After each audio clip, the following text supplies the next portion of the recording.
Hi, welcome back to Open Hand Farm. Today I found a Christmas tree up in the attic and I don't even know where it was from. It is absolutely crazy.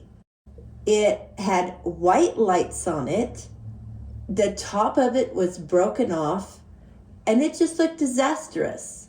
So I'm going to see if I can make this look better and be able to use it because it's a really nice size.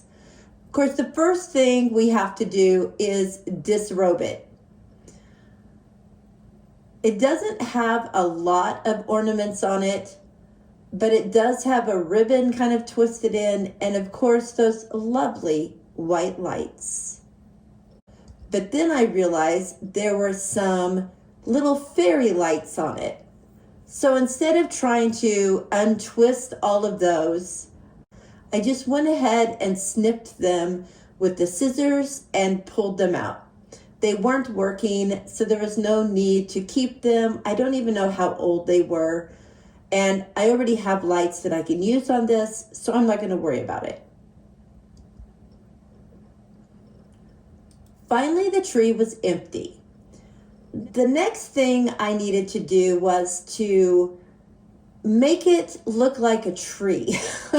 It was kind of pushed and shoved and folded up along the branches, and it looked terrible. So I just started at the bottom and I kind of pulled them down so that I knew where they were. There were 3 on each row. So I just started pulling the branches down and then straightening out every one of the little fluffy things that are on the branch and just making it look more like it should look. So I did the bottom first, and then I just kept working my way up.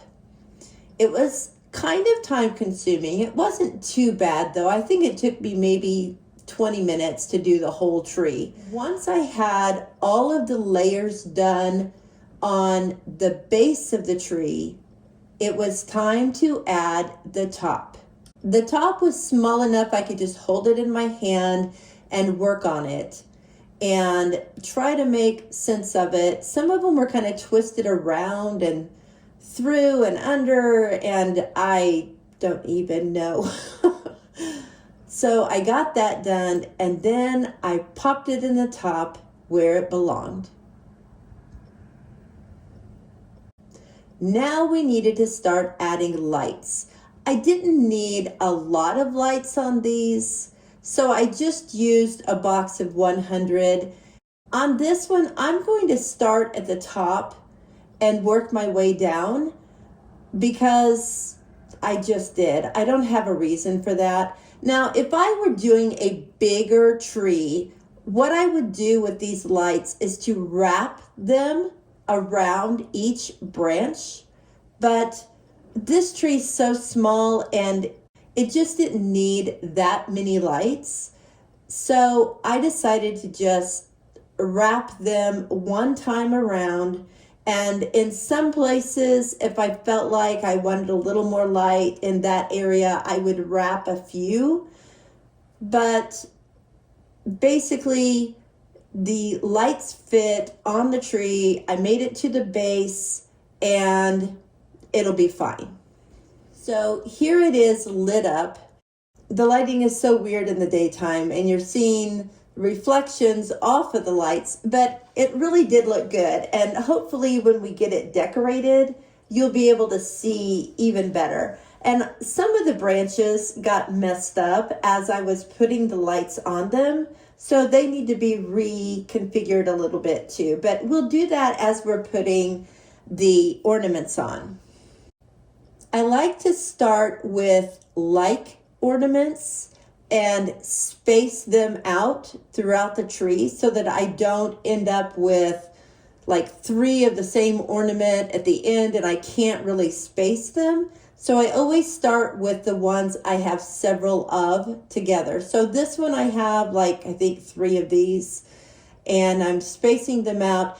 Now, if an ornament hangs kind of long, I like to put it in an area where it can actually hang. I don't like it to be resting on a branch or not being able to move if it's supposed to have kind of a movement to it. And these have bells on it, so obviously they need to be somewhere that they can kind of move.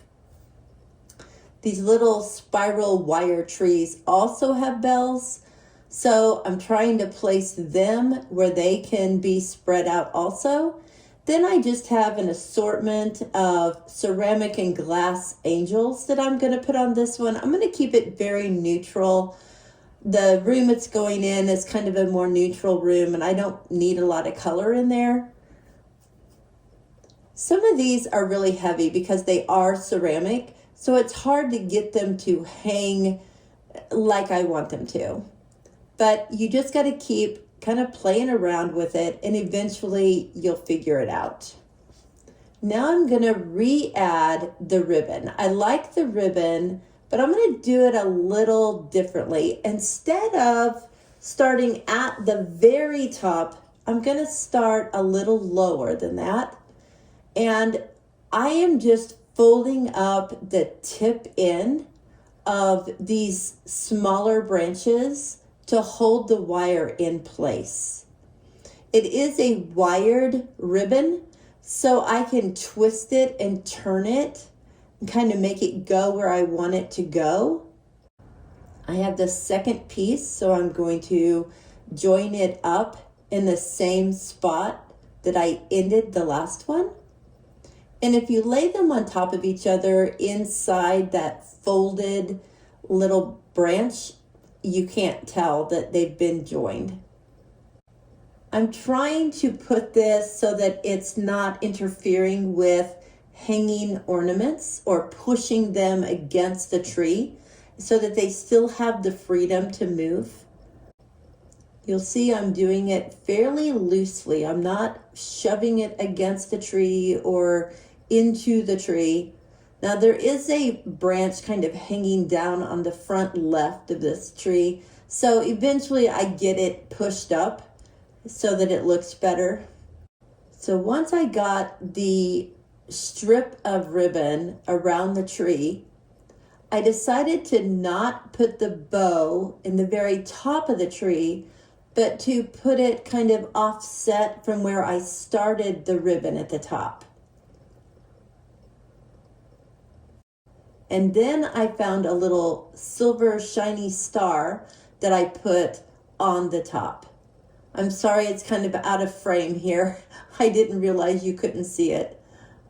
Now we're going to take it into the room that it's going to be in. And if you have watched my recent videos, you will recognize this as my new sewing room. So over here by the TV, I have a window so it can be seen from the window, but it's also out of the way and off of the floor so I don't bump it with the ironing board or rolling chairs or whatever. So I decided to put the tree there, and I really like it. Here's a view of it from top to bottom so you can kind of see it better.